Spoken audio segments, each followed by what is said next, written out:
What's going on YouTube? OCD for EDC here. What I got for your face balls today, we are going to be checking out this knife right here, and then we are going to disassemble it because we're going to make it even cooler than what it already is. This thing was sent to me by none other than Bama knife guy himself, Lee. Awesome dude. Got to hang out with them at Blade Show a few months back, and yeah, just a super cool guy. And yeah, had a lot of fun. But he sent this knife in, which is a super cool knife. This happens to be a Gavco Mako from 2015. It's a gorgeous knife. I really like it. I don't think I've ever handled a custom Gavco this model before. I've had the Gavco Nurse, which is another model that I like quite a bit. But this thing here is super cool. It does have a few minor issues, one being that it doesn't have the greatest access to the lock bar. Both the show side scale and the lock bar are on the same plane. So, you know, we're going to do a little work there. I'm also going to do, he gave me free reign with this thing, so, you know, I'm going to make it super cool for sure, and we're going to do some cool stuff. But it's an absolutely gorgeous knife, and we're going to take it apart. This will be the first part of the video, and then once I get the mod work done, I will reassemble it and show all that off. So, should be a lot of fun, pretty cool. Looks like we're going to need a flat blade screwdriver right there for the detent. But yeah, let's just get right into this thing, the Gavco Mako. So, we do have a blade opening hole here. We also have a flipper tab that's kind of a weird shape for a flipper tab, but does not have any jimping on it. It's quite comfortable for flipping. And you know, the whole knife kind of has this curve to it. It kind of reminds me of like the Benchmade Loco in that regard, but it is quite comfortable. Although I wish for my hand, like my thumb wants to land right on this kind of hump here. But you know, it does work well. It's a great knife. And you guys know, gotta love the poon. Do a little fingering of Lee's poon right there. But yeah, this is a really, really cool knife. And thanks so much, Lee, for letting me check it out and doing some work on it. You guys can see it does have an internal lock bar relief cut, which you guys know I love that. And yeah, all in all, it's just a really great EDC knife. It seems to have a detent ramp. However, it kind of hits a hard spot right there, so we'll probably help that out some as well. But let's just get right into it. I think the pivot here looks to be a T10 negative. It must be a T15. Hold on just a moment. Let's see here. Got the old Klein driver here. Yes. Okay. T15. And then everything else, or at least these body screws, appear to be T8. Yep. Stop pin. Ooh, that stop pin screw was loose. But it's T8. How about the clip screws? Also all T8. Okay. So we've got a T15 pivot, and it's single-sided. You can see here, threads into the other side. And then everything else is T8. We got a couple of standoffs and kind of a Benchmade hole pattern here on the pocket clip. But you can see these are all made in-house hardware, and that's very cool. I like to see that. So yeah, let's just get right into this thing. So I guess we're just going to start by removing some of these body screws. We'll see if we can't, since the pivot only comes out from one direction, see if we can't just remove this show side scale and take a gander at this blade. So hardware is very nicely made. One thing I will say though, it doesn't seem to have that much thread engagement. The screws are awfully short. But, you know, that's what she said, I suppose. So we've got all the same length hardware so far.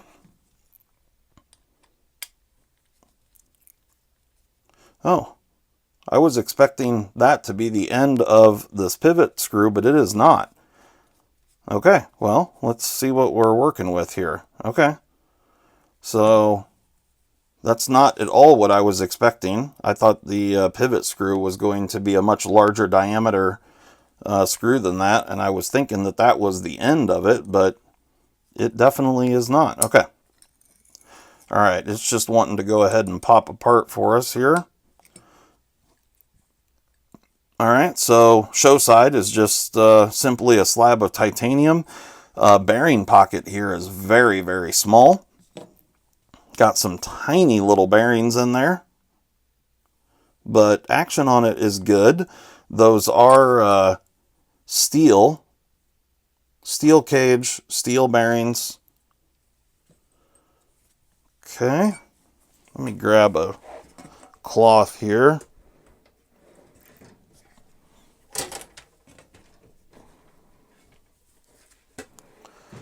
Okay,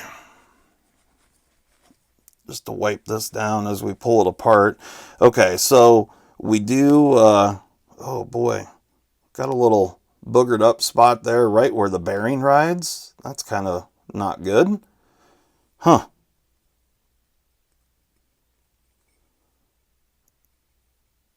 Yeah, that's a bummer. Those are, I mean, that's ground into that blade, and it's right on where the bearing rides. So I'm not sure what that is all about. But you can see we do have a detent ramp here, although it's very, very short. And that's kind of what I was expecting, just from the way the action felt. You can see that the detent is very close to the pivot.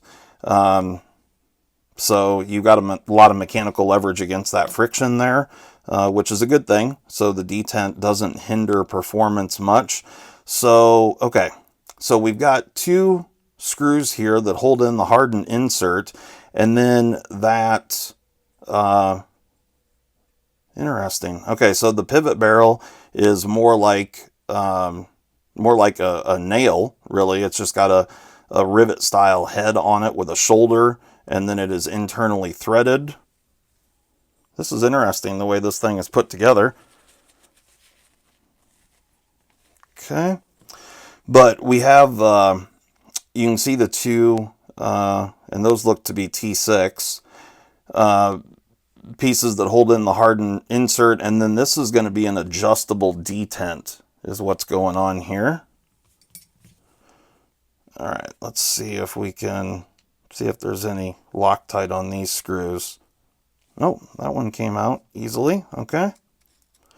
Because we are definitely going to have to remove this piece. Perfect. Okay.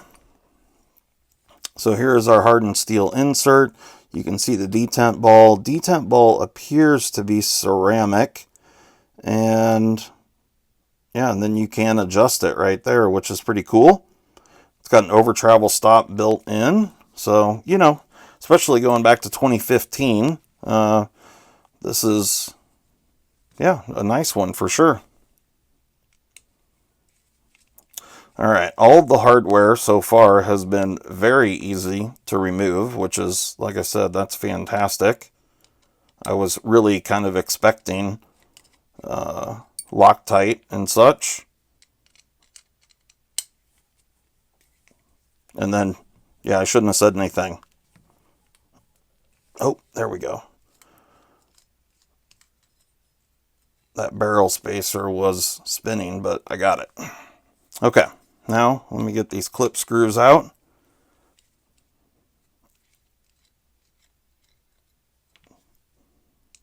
We'll set these off to the side, and then we're going to look and see if all of our hardware is the same length or not. I think it is. Okay. So there's all of our parts. And so these clip screws,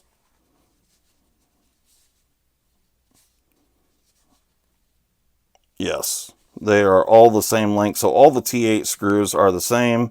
We have the two taper head T6s for the lock bar, and then all the rest of the T8s are identical.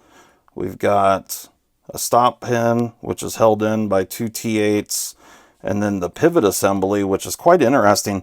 You know, it's kind of interesting to me because this knife is a fairly substantial knife, but you know, the pivot barrel or the pivot tube is awfully small in diameter, as well as the bearings are very, very tiny. Let's see if we can, there we go. So, okay. So this blade certainly does, you know, with how small that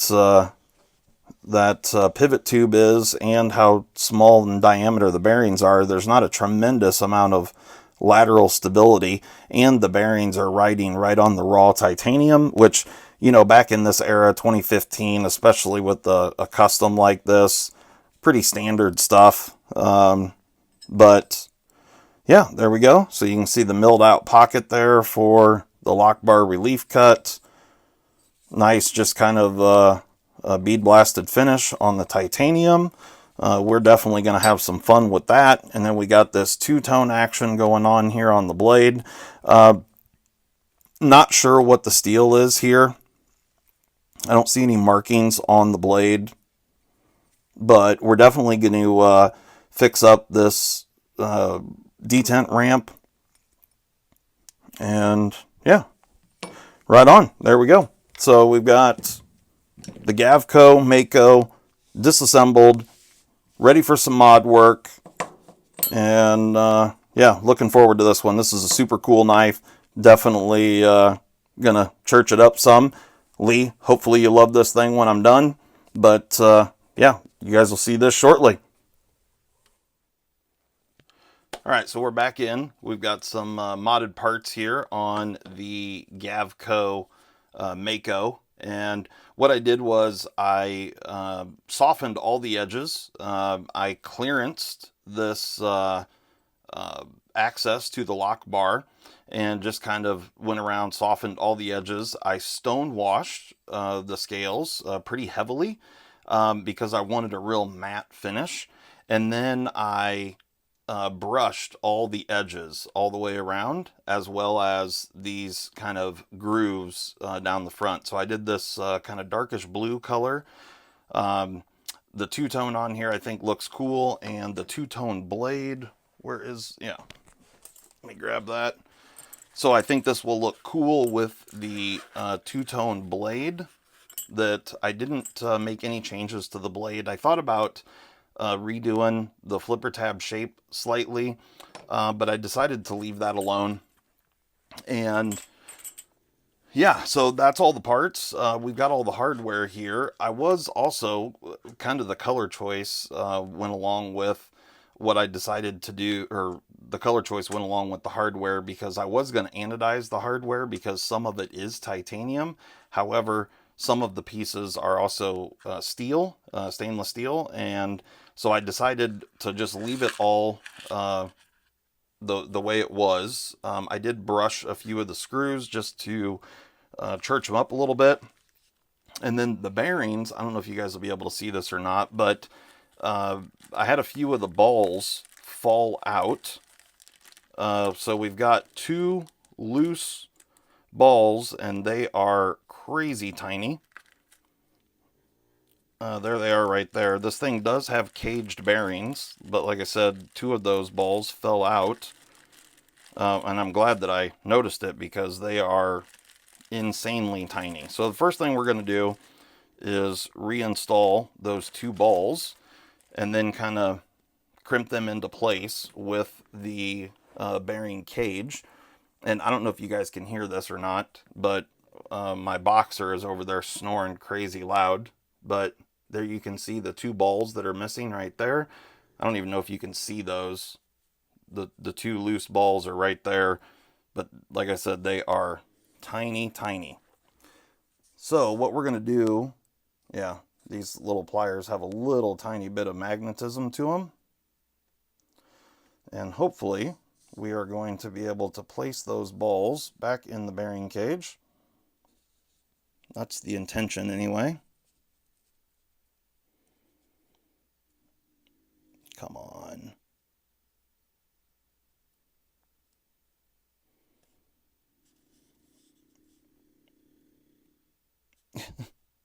Emma is over there snoring like crazy. She's got a rough life, you know? The dogs have got a rough life. Okay, so we've got the two balls back in their bearing race. You can see that. And then I'm going to try to ever so slightly just kind of pinch that race just the tiniest bit, just so they hopefully do not fall out again. All right, so let's go ahead and start reassembling this guy. And now this is a knife that we have to build the way that I don't like to build it, because of the pivot here is kind of just like a rivet on one side, so the pivot has to go through a specific direction. We'll wait on the pocket clip, but let's go ahead and throw these barrel spacers on. And then we have to throw the... I also brushed the sides of the pocket clip as well. Let me grab my tools here. It's a really cool knife, and I'm super pumped to get to handle it and do some work on it. I wish that they would, we would end up with some more stuff like this out there. It's just a super cool piece. So there is an over travel stop. I think, those were T6.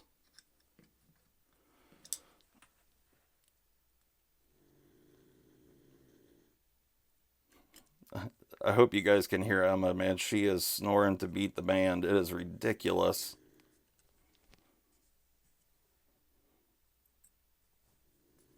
She is sleeping hard over there, that is for sure.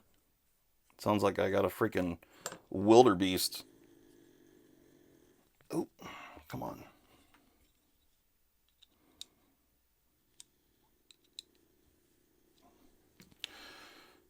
All right. So our insert's in.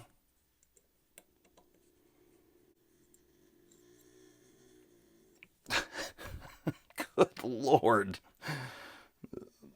That dog is going at it.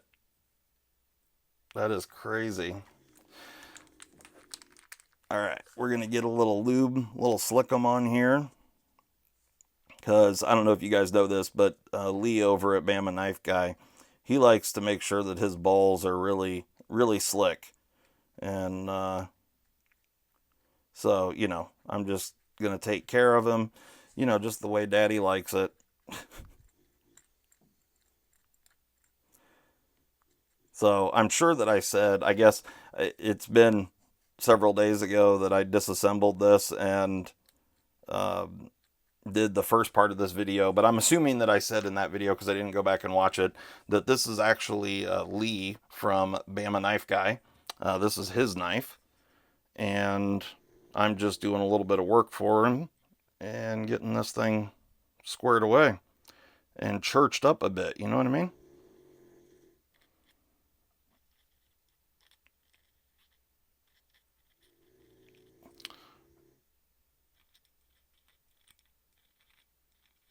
Okay. Now, we're going to set this blade down on here.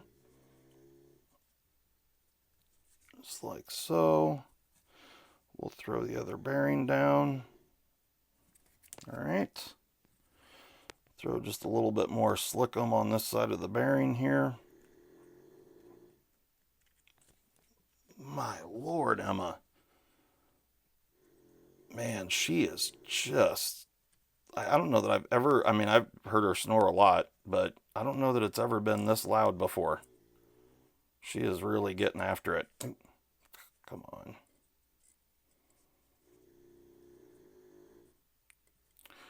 I can't remember if this was a T10 or a T15, but we will figure that out in a moment.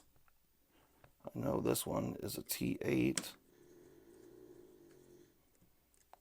Okay.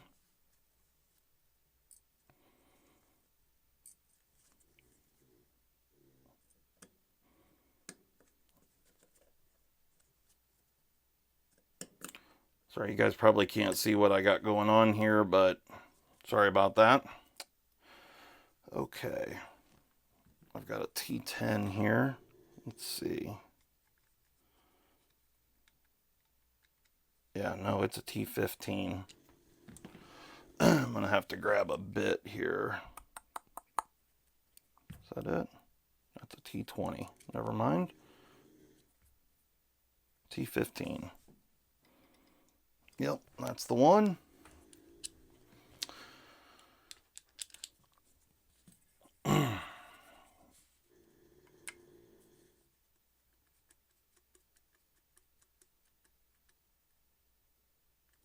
Okay. All right. We're probably going to have to, let's see here. I have to adjust a few things here. Not abnormal on a knife like this. Things don't just lock together as well as they do on some production models.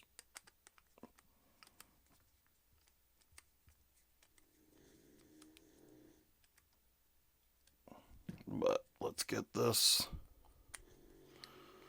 tightened up here.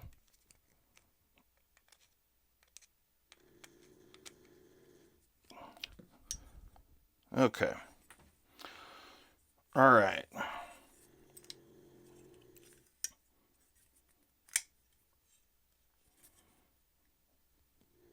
We have 0 blade play. Lockup is good. Centering is good. Action also good. So we've got this two-tone going on the blade. I kind of carried that over to the handle, so you can see that I've got the shiny bits down in these grooves, and then I brushed the flat edges of the outside of the knife all the way around, as well as on the pocket clip. So let's go ahead and pretty happy with the way everything turned out here. Like I said, I was wanting to do some anodizing on the hardware, and all the small screws are titanium, and the show side of the pivot is also titanium. But it's yeah, because some of the parts were steel, that was a problem. So we're just gonna have to deal with it. But I think the blue and silver look actually works out extremely well, and yeah, I'm digging it. It's pretty cool. Go. That's how it looks, and you can see the shiny edges of the knife and the pocket clip all the way around. I think it turned out really cool. So there we go. Now lock bar access is definitely much nicer to deal with. You just got, yeah, much easier to disengage the lock bar. Before the show side, uh, and I didn't even really take anything off. What I did was chamfered it back, so it's just easier to get your finger in there, because I didn't really want to change the aesthetic. So when the blade's deployed, you can still see that the two are, there's not a big variation there, but it made it much nicer to disengage that lock bar. Action, fantastic. Okay, well, I hope that old Bama Knife Guy loves his newly modded Gavco Mako. All right, now I've got one other thing to show off, and this is kind of comical, really. So, does it ever happen to you guys? Have you ever tried to make a thing that you really had these really high expectations for, that it was going to turn out awesome, and it was going to be this really cool thing?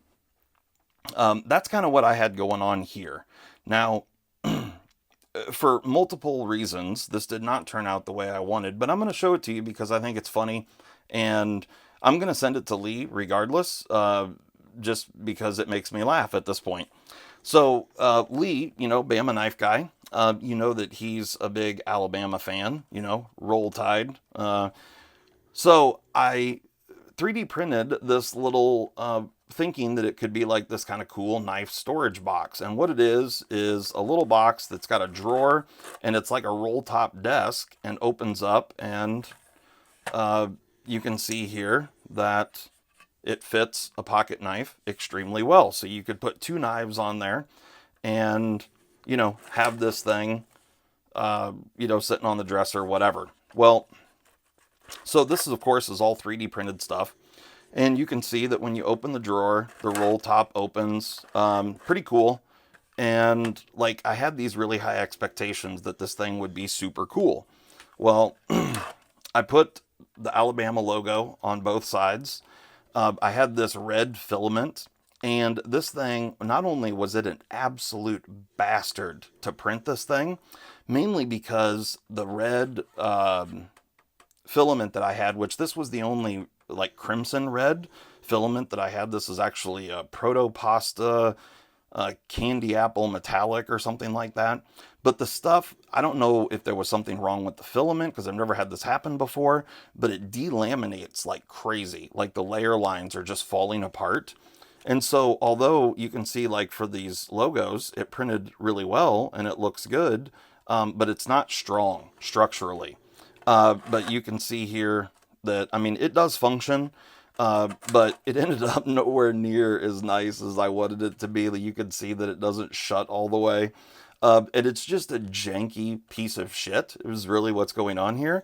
But, I also feel like this will fit in well in Alabama. Like, so I can send this down there, and like, I think the people of Alabama will welcome this with open arms.